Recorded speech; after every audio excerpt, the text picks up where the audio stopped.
तो भाई अभी थोड़े दिन पहले हमने हमारे चैनल के ऊपर रिव्यू किया था व्यूसोनी की तरफ से आने वाला उनका VX2758A 2K Pro 2 मॉनिटर। और उसी वीडियो के अंदर मैंने आपको मेंशन किया था कि अगर आपको इसी प्राइस पॉइंट के अंदर कोई और मॉनिटर अच्छा लगता हो तो आप उसका नाम जरूर बताना और मैं उसका रिव्यू जरूर लेके आऊँगा। और भाई जो तुमने दबा के कमेंट किए हैं कि भाई इसका सक्सेसर मार्केट के अंदर आ गया है, ये हमारा Pro 2 था और इसका सक्सेसर Pro 3 मार्केट के अंदर अब अवेलेबल है। तो मैंने सोचा कि अगर भाई इतनी डिमांड कर रहे हैं तो उनकी डिमांड को पूरा किया जाए। और कभी ऐसा हुआ है कि तुमने कभी डिमांड की और मैंने उसको पूरा ना किया हो? हाँ, कभी कभी हो जाता है। पर आज मैं आपके लिए लेके आया हूँ व्यूसोनी की तरफ से आने वाला उनका VX7258A 2K Pro 3। और मैं आपको बता दूं कि ये मॉनिटर हमारा इसकी प्रीवियस जनरेशन के मुकाबले के अंदर 3 से 4 हज़ार रुपये महंगा ही रहता है। तो क्या आपको 3 से 4 हज़ार रुपये एक्स्ट्रा लगाकर इस मॉनिटर के साथ जाना चाहिए या फिर आप उन्हें सेव कर आप इसके अंदर भी अपना काम चला सकते हो? तो आज की इस वीडियो के अंदर इसी बात का जवाब दूंगा। और अगर आपको इसकी प्रीवियस जनरेशन का डिटेल के अंदर एक वीडियो चाहिए तो वो हमने हमारे चैनल के ऊपर पहले से डाल रखा है, आप उस वीडियो को देख सकते हैं और इस पूरे मॉनिटर के बारे में अच्छे से डिटेल ले सकते हैं। पर आज के इस वीडियो के अंदर मैं इसके वर्जन 3 के बारे में ज़्यादा बात करूंगा और इन दोनों को साइड बाय साइड कंपेयर करूंगा कि आपको किसके साथ जाना चाहिए। अब अगर मैं बात करूं कि हमें इसके बॉक्स के अंदर क्या क्या देखने को मिलता है, तो एक यूज़र मैनुअल, एक पावर केबल, एक DP केबल और एक स्टैंड देखने को मिलता है जो कि ऑलमोस्ट दोनों के अंदर सेम है। बट जो मेन डिफरेंस है वो इनका स्टैंड, जिसके बारे में मैं आगे बात करूंगा। तो चलिए अब बात करते हैं इसकी सुंदरता और मौजूदगी की। इसके अंदर Pro 2 की तरह सिमिलर डिजाइन का यूज किया गया है, वही हमें व्यूसोनी की पीछे ब्रांडिंग देखने को मिल जाती है। वैसे माउंट के पोर्ट दिए गए हैं जिसकी मदद से आप किसी भी एक्सटर्नल आर्म को इसके साथ इजीली कनेक्ट कर सकते हैं। नीचे की तरफ हमें HDMI 2.1 के 2 पोर्ट देखने को मिलते हैं। साथ ही में हमें एक DP पोर्ट 1.4 वर्जन का देखने को मिलता है। उसी के साइड में हमें एक ऑडियो माइक पोर्ट देखने को मिलता है और लेफ्ट साइड के अंदर पावर इनपुट सॉकेट दिए गए हैं। HDMI पोर्ट के ऊपर हमें एक जॉयस्टिक दी गई है जिसकी मदद से आप इसके OSD कंट्रोलर्स को कंट्रोल कर सकते हैं। इसके फ्रंट के अंदर भी हमें इसके प्रीवियस जनरेशन की तरह काफ़ी थिन बेजल्स देखने को मिलते हैं। साइड और अपर के अंदर बेजल्स काफ़ी कम है।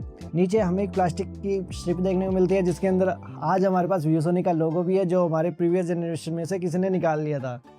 साथ ही में हमें एक LED लाइट देखने को मिलती है जिसकी मदद से आप इसका स्टेटस को चेक कर पाओगे। ब्रांड ने इस LED के अंदर एडजस्टमेंट के नाम पे सिर्फ टिल्ट ऑप्शन दिया है। इसके अंदर आपको किसी भी तरह का हाइट एडजस्टमेंट या फिर प्रीव्हील या फिर सिविल का कोई भी एडजस्टमेंट आपको इसमें देखने को नहीं मिलता। तो इसके स्टैंड के अंदर काफ़ी ज़्यादा कॉस्ट कटिंग की गई है जो कि इसके लिए काफ़ी बड़ा एक ड्रॉबैक है, क्योंकि जिस प्राइस पॉइंट के अंदर ये आता है इसके स्टैंड को और इम्प्रूव होना चाहिए था और हमें इसके अंदर ज़्यादा ऑप्शन देखने को मिलने चाहिए थे। पर अब हम बात करते हैं इस मॉनिटर के मेन हाईलाइट इसके डिस्प्ले की। इसके अंदर आपको मिलता है 27 इंच का fast IPS quad HD panel जो कि हमारा 2560 1440p के पिक्सल रेजोल्यूशन के साथ आता है। इसके व्यूइंग एंगल काफ़ी बढ़िया है और अगर हम कंपेयर करें दोनों की स्क्रीन की तो इसकी स्क्रीन ज़्यादा ब्राइट और ज़्यादा पंची महसूस होती है। हमें इसके फ्रंट के अंदर 240 हर्ट्ज का रिफ्रेश रेट देखने को मिलता है। बट जो सबसे बड़ा ड्रॉबैक है वो दोनों ही मॉनिटर के अंदर ये है कि हम HDMI के ऊपर 144 हर्ट्ज तक ही जा सकते हैं। फॉर एग्जांपल इसके अंदर 185 हर्ट्ज तक का रिफ्रेश रेट है, इसके अंदर 240 हर्ट्ज तक का रिफ्रेश रेट है। बट दोनों ही HDMI के ऊपर 2K के अंदर 144 हर्ट्ज तक ही जा सकते हैं। सो आपके लैपटॉप के अंदर या तो DP केबल होना चाहिए या फिर आपको इन मॉनिटर को अपने PC के साथ DP केबल के थ्रू कनेक्ट करना पड़ेगा फॉर मैक्सिमम हर्ट्ज और रिफ्रेश रेट। अदरवाइज आपको HDMI के ऊपर 144 हर्ट्ज ही देखने को मिलेंगे और ये सिमिलर प्रॉब्लम दोनों ही मॉनिटर के अंदर है। बट इन माई केस मुझे इन मॉनिटर के अंदर अभी तक कोई भी प्रॉब्लम नहीं आई क्योंकि मैं ज़्यादातर इन मॉनिटर को अपने DP केबल के थ्रू PC पे यूज़ करता हूँ। पर अगर आप इन्हें लैपटॉप के साथ कनेक्ट करेंगे तो आपको 144 हर्ट्ज के ऊपर ही रहना पड़ेगा। हमें दोनों ही मॉनिटर के अंदर 130% sRGB सपोर्ट देखने को मिलता है। साथ में इस मॉनिटर के अंदर आपको 250 निट्स की पीक ब्राइटनेस देखने को मिलती है। इस मॉनिटर के अंदर आपको 300 निट्स की पीक ब्राइटनेस देखने को मिल जाती है। दोनों ही मॉनिटर के अंदर हमें HDR10 सपोर्ट देखने को मिलता है। 1000:1 का कंट्रास्ट रेशियो है जिसकी मदद से आपको ब्लैक्स काफ़ी अच्छे दिखाई देंगे। बट Pro 3 के अंदर आपको ब्लैक्स और कलर काफ़ी ज़्यादा बढ़िया दिखेंगे एज़ कम्पेयर टू Pro 2। दोनों ही मॉनिटर के अंदर में 1 ms का रिस्पॉन्स रेट देखने को मिलता है और दोनों ही मॉनिटर हमारे AMD FreeSync सिस्टम के साथ आते हैं जिसकी मदद से आप अपने ग्राफिक कार्ड को अपनी मॉनिटर के साथ लिंक कर पाओगे और गेम खेलते टाइम ये आपको ज़्यादा एक्स्ट्रा स्मूथ एक्सपीरियंस प्रोवाइड करेंगे।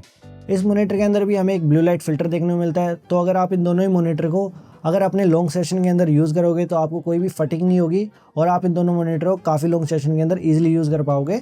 इस मॉनिटर के अंदर भी हमें Pro 2 की तरह एक OSD कंट्रोल के लिए एक जॉयस्टिक देखने को मिलती है जिसकी मदद से आप इसके सिंपल नेविगेशन के अंदर नेविगेट कर पाओगे। कोई भी इनपुट सेलेक्ट कर सकते हो, ऑडियो चेंज कर सकते हो, कोई भी व्यू मोड के अंदर स्विच कर सकते हो, कलर को एडजस्ट कर सकते हो और अगर आप कोई भी मैनुअल के अंदर सेटिंग को अपडेट करना चाहो वो भी यहाँ से आप इजीली कर सकते हो। तो जैसा कि आपको पता है कि हमने पिछली वीडियो के अंदर इसके अंदर GTA, कॉल ऑफ ड्यूटी और काफ़ी रेसिंग गेम्स को ट्राई किया था। तो सिमिलर काइंड ऑफ टेस्ट हमने इस मॉनिटर के ऊपर भी किए और हमें काफ़ी सिमिलर रिजल्ट देखने को मिले।